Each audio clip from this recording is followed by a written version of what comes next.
हसन नवाज ने एक बार फिर से पाकिस्तानी फैंस के दिल जीत लिए।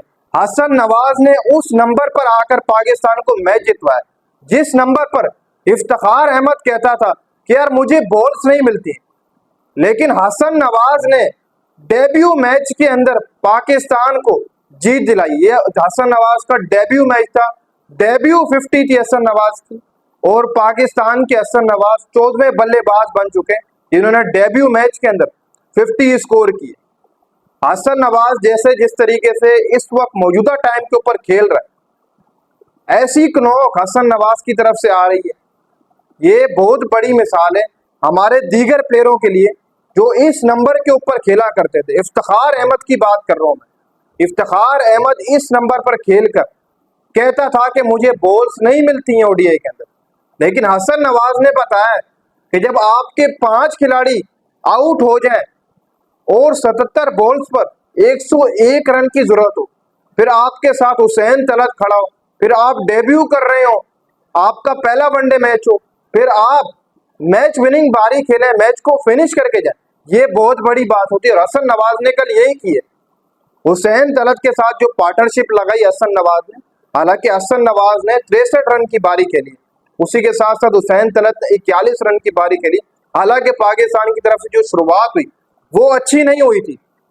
280 रन के इस टारगेट के ऊपर से साइम अयूब आउट हुआ, फिर उसके बाद बाबर आजम ने अब्दुल्ला शफीक के साथ थोड़ी पार्टनरशिप लगाई, फिर अब्दुल्ला भी आउट हो गए एलपीडब्ल्यू, फिर उसके बाद भाई साहब रिजवान आ गया। रिजवान के साथ मिलकर बाबर आजम ने आज एक जबरदस्त किस्म की जो पार्टनरशिप लगाई।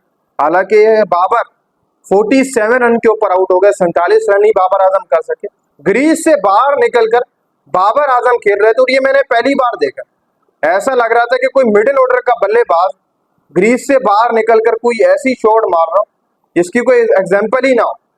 बाबर आजम वैसे तो रोक कर ही खेलते, मैंने नहीं देखा है कि बाबर आजम कभी ग्रीज से बाहर निकलकर खेल रहे हो वो पीछे आउट हो गए विकेट के पीछे, मैंने नहीं देखा। लेकिन आज हुआ है बाबर के साथ कि वो विकेट के पीछे आउट हुआ है बाबर आजम। तो बाबर आजम 47 रन की बारी खेल कर गए, लेकिन फिर भी बेहतरीन बारी खेली है। इस 280 के करीब जो टारगेट था हमारा, उसको देखा जाए तो बाबर आजम ने बेहतरीन बारी खेली। फिर रिजवान ने 53 रन की बारी खेली। उसी के साथ साथ जब रिजवान आउट हुआ तो मुझे लग रहा था कि यार 5 खिलाड़ी अब पाकिस्तान के पवेलियन पहुंच चुके हैं और अब मैच मुश्किल है, मैच बहुत मुश्किल है कि पाकिस्तान के हाथ है। लेकिन हसन नवाज ने, जैसा मैंने आपको बताया कि डेब्यू मैच के अंदर एक प्लेयर के ऊपर बहुत प्रेशर होता है। जब आप डेब्यू अपना मैच खेल रहे होते हैं आपके ऊपर बहुत प्रेशर होता है, चाहे ओडीआई मैच हो, चाहे टी20 मैच हो, चाहे टेस्ट मैच हो आपके लिए। जब आप डेब्यू मैच खेल रहे होते हैं आपके ऊपर बहुत प्रेशर होता है। आप 10 से 15 रन भी कर जाए तो बहुत बड़ी बात होती है, लेकिन यहाँ पर उल्टा है भाई। हसन नवाज टी20 के बाद ओडीआई के अंदर भी आया तो उसने बताया कि भाई मेरे को जिस नंबर के ऊपर आप खिलाओगे मैं वहां पर आपको वैसी परफॉर्मेंस देकर दिखाऊंगा। हालांकि हसन नवाज ओपनिंग बल्लेबाज है, ओपनिंग बल्लेबाज टी20 का, लेकिन टी20 में भी उसको कहां पर खिला रहे थे, लेकिन वहां पर पाकिस्तान को मैच निकाल कर दे रहा था। फिर वनडे के अंदर हसन नवाज 5वें 6ठे नंबर जो सेट हुआ 6ठा नंबर उनका, उसके ऊपर वो आकर खेले और उन्होंने 63 रन की बारी खेली। ऐसे पाकिस्तान को उन्होंने मैच जितवाया और पाकिस्तानी फास्ट बॉलर्स ने भी काफी कमाल की बॉलिंग की। शाहीन शाह आफरीदी 4 विकेट्स लेकर गए, नसीम शाह 3 विकेट्स लेकर गए। बाय द वे चलो इन दोनों ने तो अच्छा कमबैक किया, ये सबसे ज्यादा इंपॉर्टेंट था मेरे हिसाब से देखा जाए। एक तो हसन नवाज को क्रेडिट जाता है कि हसन नवाज ने पाकिस्तान को मैच जितवाया और उस नंबर के ऊपर जितवाया जहां पर हमारे बहुत सारे नाम आए जिनको हम मौका देते रहे कि यार ये मैच फिनिशर बनेगा, ये मैच जितवाएगा पाकिस्तान को, जब मैच फंसेगा प्रेशर के अंदर मैच निकाल कर देगा। लेकिन हमारे बड़े बड़े नाम किसी काम ना है। हसन नवाज इस नंबर के ऊपर सेट हो चुके हैं और हसन नवाज सेट हो चुके और हसन नवाज को आगे अब इसी तरीके से लेकर चलना चाहिए। और जैसे मैंने आपको कहा कि 2 चीजें मेरे लिए इंपॉर्टेंट थी, एक हसन नवाज की इनिंग जो कि शायद ऐसी इनिंग हम आगे भी दरकार होगी और आगे एशिया कप आ रहा है उसमें भी हसन नवाज उम्मीद है कि बड़ी जबरदस्त परफॉर्मेंस देंगे। फिर उसके बाद मुझे यहाँ पर शाहीन शाह आफरीदी और नसीम शाह की बॉलिंग, खास तौर पर इन दोनों की बॉलिंग मुझे एक बार फिर से कम बैक होती हुई दिखाई दी यार, इतने लंबे अरसे बाद ये दोनों बॉलर अच्छी बॉलिंग करके।